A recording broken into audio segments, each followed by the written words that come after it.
We're talking the business of F1 today. We've got Christian Sylt back in the race room. Thank you very much for coming back in. No problem, it's a pleasure. We spoke last time about the Bernie Ecclestone case. Can you give us an update on Bernie Ecclestone and where he stands at the moment in court? Well, I suppose the most recent update is that he caught a bad case of the flu recently. So the most recent hearings, certainly last week and the week before, I think were a little bit curtailed as a result of that.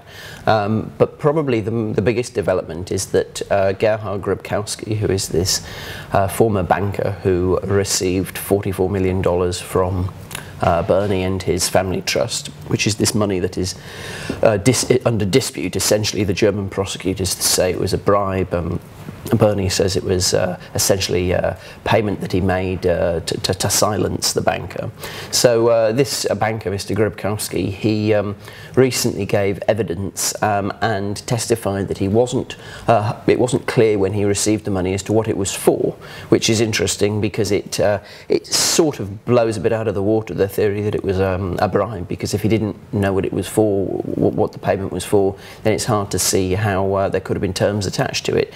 By the sounds of it, there were discussions between him and Bernie a long time in advance of him receiving the money, which was basically around 2006, 2007. There were discussions between him and Bernie long before then, and these discussions, the prosecution, as I said, suggests that essentially they were terms that were attached to the money that would make it a bribe. Bernie says that it was the discussions were basically blackmail, and he was trying to silence the banker, making spurious threats about his tax affairs. But the bottom line is that according to the banker, when the money was landed in his account, there were no terms attached to it. He didn't know what it was for. So funny that he didn't ask any questions. Yeah, I think it is funny, but then again, if you receive $44 million, you might be rather elated, so you don't really want to ask questions. You might want to keep quiet. Yes, perhaps. You mentioned that Bernie was poorly. I saw lots of photos of him in Monaco doing lots of coughing, quite well timed. Do you think it was really the flu, or do you think it was a well-timed bout of No, it was definitely the flu, because I spoke to him, I think just before the first court hearing was curtailed or cancelled. I spoke to him a couple of days before that, and it sounded like a different person. Okay, yes. Maybe it was a different person now. The plot thickens. So what happens now? We've heard from Grabkowski. Yeah. Will Bernie now give evidence? Yeah, I mean, I think, well, what happens, you have a couple of more hearings, and then there's going to be at least a 3-week break over early summer. So then I think after that point in time, it's likely, you're talking July, August time, that Bernie will be giving evidence at some stage, but I think they've still got quite a few more witnesses to go through.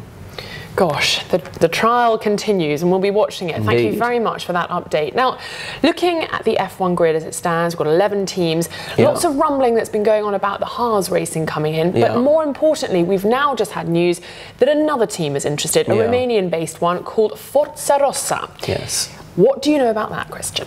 Well, it's connected to Colin Collis, who was previously the boss of the HRT team that left Formula One a few years ago. And yes, it doesn't bode well, does it? His last experience in F1 with HRT that essentially went bankrupt, and Force India before that, which has been known to have a few economic issues.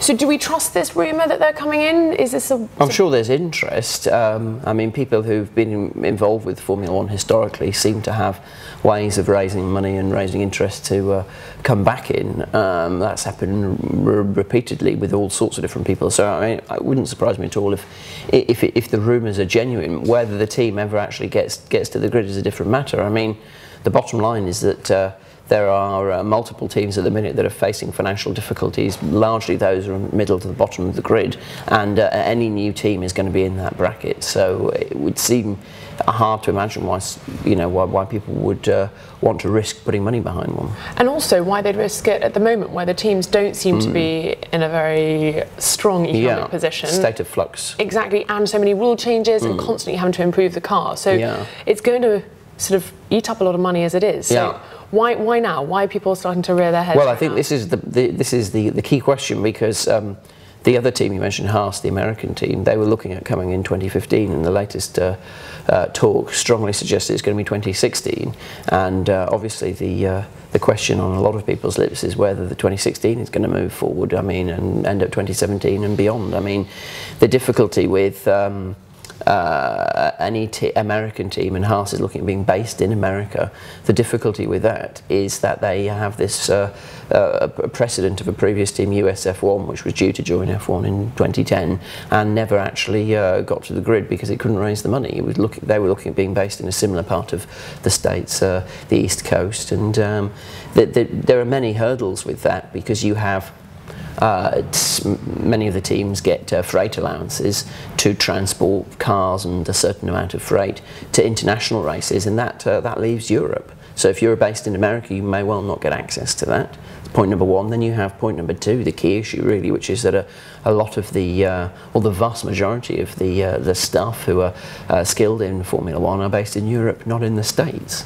So that it sets up a hurdle just from the start, really. Well, they're mentioning this huge link between Ferrari and Forza Rossa. Yeah. But I've also heard that there is an engine deal with Renault, which is a little bit odd to be wanting to join a Renault engine team. But is that something that perhaps is helping the cause, that Ferrari might be behind it as well? Probably. I think the Ferrari connection is a little loose. Apparently, it goes to it's connected to some kind of a Ferrari dealership in Romania, a big one, admittedly, but still a dealership rather than Ferrari itself. So I mean, it's possible that will help, but realistically speaking, they're going to need more than they're going to need a lot. You know, basically.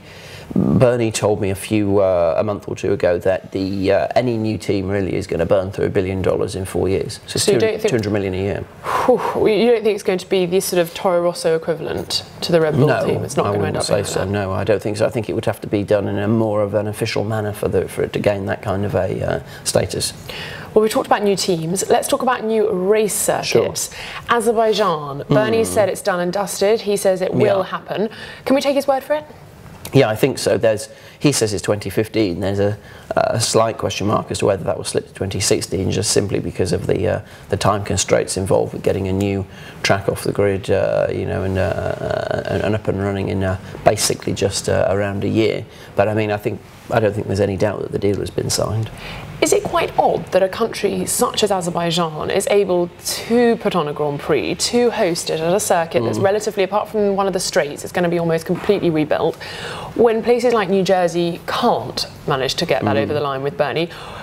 Are there some dodgy things going on here, or should we be worried? I mean, I think it's really gets to the heart of F1's economic model when it comes to circuits, and the reality of the matter is that, you know, the going rate for the average rate for a hosting fee annually is around $30 million, rising up to double that, to 60 in some of the circuits. And realistically speaking, to fund that, you need to have. It's too difficult for private investment to sustain that kind of investment for private individuals. You need government funding to cover those kind of costs, and the governments use the race essentially as a marketing tool to put the country on the international sporting map, to drive tourism to the race, which is why a street race is better than a race at a permanent circuit, because a street race really shows off the centre of the city that it's at. And hence a country like Azerbaijan, which is looking really to raise its profile. It's had numerous bids for world-class sporting events in the past. It's looking to raise its profile, hence the government will put the money in to get a Formula One race, whereas New Jersey in the United States, they don't. It's literally right across the Hudson River from New York. They don't need a Formula One race to drive tourism or put themselves on a sporting map. So hence the chances of the government, the local state really funding Formula One's hosting fees is slim to nil, and hence the race hasn't got off the ground. The interesting counter to that really is Austin, or the US Grand Prix in Austin, where the government is putting in $25 million a year into the hosting fee, and that really was a very specific contract which was set up to attract major international sporting events to Austin in particular. New Jersey doesn't really need that as much. So we could see Azerbaijan becoming a hot holiday destination on account of its Grand Prix presence now. That's probably what they want to be the case, yeah. And in terms of the F1 teams, what does that mean, having to travel to Azerbaijan? You know, it's easy enough to get your freight to Barcelona or to America. Yeah. But Azerbaijan, is that going to be tricky politically as well? Well, I think, as I said, certain teams get a freight allocation in terms of transporting cars and freight, basically from Europe internationally. The question is, because of Azerbaijan's position really essentially on the edge of Europe, as to whether they will qualify for that. So there's probably going to be some wranglings about whether they will get their freight covered to Azerbaijan. Well, the teams continue to struggle. One team that obviously isn't struggling as much as it was pre-Monaco is Mauritius, having scored those vital 2 points, getting it off from zero up the grid, slowly, and obviously beating Caterham to score those first points. What does it mean for Mauritius? How bad was it? Is it now going to turn the team's fortunes around completely? How much will they get?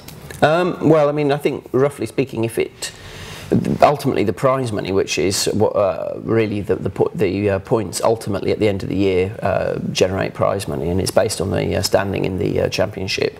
And Mauritius, I believe, at the minute is 8th. If they maintain that position, they will get, roughly speaking, about essentially 3 times the amount of prize money they got the previous year, in and around $40 to $50 million. If they hadn't won the points, do you think there was a risk that Mauritius might leave the grid at the end of 2014? Yeah, I mean, I think there is still a risk, just simply because it costs so much to run a team.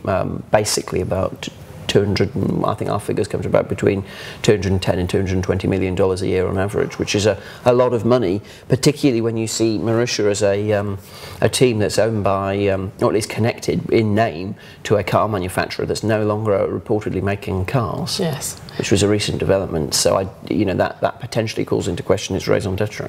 And of course, Caterham not scoring those vital points. Do you think that's very likely? Will we see Caterham on 2015, at the starting grid of 2015? Well, Tony Fernandes has said quite openly that really, if the team doesn't improve his game, then he's going to pull out. So I mean, I think if it finishes the year with no points, particularly with Mauritius scoring points, doesn't look likely that it'll stick around. What do you think of Tony Fernandes' entrepreneur skills, would you say? Well, they've been proven. Has he spread himself too thinly, do you think? I mean, he's been proven to be successful in the areas that he's made his money in, which is, generally speaking, aviation. But I think the problem now is that he's gone into football with Queen's Park Rangers, he's gone into Formula One with Caterham, and he's gone into the car industry with Caterham. And I think he may well have spread himself too thinly, but I mean, it's probably a question of doing too much at the same time. Maybe these things might have been good might have made financial sense over a period of 10 to 15 years rather than about 2 to 3 years, is what he's done. Yes, so the likelihood of seeing Caterham next year on a scale of 1 to 10? At the minute, it doesn't look likely. And if they score points, what do you reckon? Yeah, I think that's more likely, particularly if essentially the way that the points work is that if any of the teams that are in the top 10, it's a tricky system, but by and large they get prize money. And Caterham at the minute is, as far as I understand, is right at the bottom of the grid. So I mean, it's out of that range. But I think if they score points, then it makes it more likely that we'll see them. But it doesn't at the minute. Mauritius seems to have won that race. Now, a team that we would usually associate with being up the top of the grid, McLaren, they have been struggling to score points. Finally scoring some points in Monaco after a few races nowhere near point scoring. What's going on there? Ron Dennis has come in with great plans to shake it up again, to resume power out in Woking. What do you think is going on there? Well, apparently, according to certain reports, there's been a bit of a power struggle as such between Ron, who owns about 25% of McLaren, his business partner Mansour Ogier, who has recently been seriously ill, but he owns another 25%, and he's on Ron's side apparently, against the Bahrain sovereign wealth firm Mumtalakat, which owns the remaining 50%. And there's been talk that Ron and Mansour want to buy out the Bahrainis and essentially take full control of the business. McLaren as a team has been offered several years ago a board seat on the board of Formula One to give them much more say overall in the sport itself, and I recently discovered that they hadn't taken that up. And according to Bernie, this is because the Bahrainis were originally meant to get the seat, but now it's unclear as to who is going to be taking it up. So I mean, I think that's an indication of potentially things going on behind the scenes there. Right, well, we'll have to watch that. Perhaps you'll come back in and give us a little rundown on how things are ticking along at McLaren. And also, just on McLaren, the title sponsor side of things, the car is still looking very, very blank. A lot of spaces to fill there. Have you heard any little whispers of a title sponsor coming on board? I think they've been trying to get a title sponsor, and McLaren have again kind of openly said that they're looking for one for quite a while. But it doesn't seem, particularly with their performance in the minute, it doesn't seem likely that that's going to happen. I mean, one of the problems really is they left Vodafone, and Vodafone was paying in the order of $70 million a year, and apparently they didn't want to drop their rates. So finding a company, particularly you know, a major brand, which it would have to be a global brand to afford that kind of money, with a team that's not doing well on the grid, that's going to be a struggle. Do you think they're kicking themselves they didn't approach Martini before Williams? Possibly, but by the same token, possibly not, because, as I said, I don't think Martini's paying anywhere near what Vodafone are paying, and that's what they're looking to get in replacement. So these they set the standards too high. Yeah, absolutely. Now, looking ahead to the British Grand Prix, it's not long away now. Sure. I want to talk to you about the business side of the Grand Prix, because how much of an advantage is it hosting a Grand Prix? What are we going to gain economically for the country? You know, how good is it for our economic situation? Well, I mean, you know, generally speaking, a race such as the British Grand Prix, you're talking in the order of between $100 and $200 million economic impact, which is a lot. But the interesting thing about the British Grand Prix in particular is that the government doesn't put any money into it. It's one of the very few races, despite the fact that it was the first ever Formula One race in the Formula One World Championship back in 1950. The government doesn't put any money into the race itself. Do you see that changing at all over the next few years? No. It's been the case for such a long time. I don't think it's likely to change. There's a new circuit that's being built in Wales, which is apparently going to be a Grade 1, essentially capable of hosting Formula One, though that's not the purpose of it. Well, MotoGP were interested. Yeah, they were thinking exactly. About that, and apparently that's already got a small, admittedly, but some government funding, essentially through the Welsh government, which is ultimately funded, you know, through a central government. So bizarrely, that circuit, which is really essentially not much more than a blueprint at the minute, has already got more government funding than Silverstone. We've heard a lot about the potential for a London Grand Prix. If there was a London Grand Prix, do you think the government would get behind that more, making it more I think they would central? have to get behind it in some capacity or another, just simply because of the logistics involved. And Formula E is going to be hosting a race apparently in London 2015. Apparently, I like the word apparently. Yes. Well, it's not yet confirmed, but it's understood that it's going to be confirmed, I believe, in I think July, but certainly over summer, I've heard. Now, if that happens and goes ahead, then that's definitely going to need also, you know, as government support just simply for closing off roads, etc., crowd management. So I think it would have to in the case of F1, but I see it being more likely that Formula E will host a race in London before F1. Can you imagine? Can you imagine? Well, thank you very much for talking us through the business of F1 at the moment. Christian will be back when more news is brewing, so keep an eye on the channel. Thank you very much, Christian. No problem. Because I'm happy. Clap along if you feel like a room without. We will be innovative. We're aiming to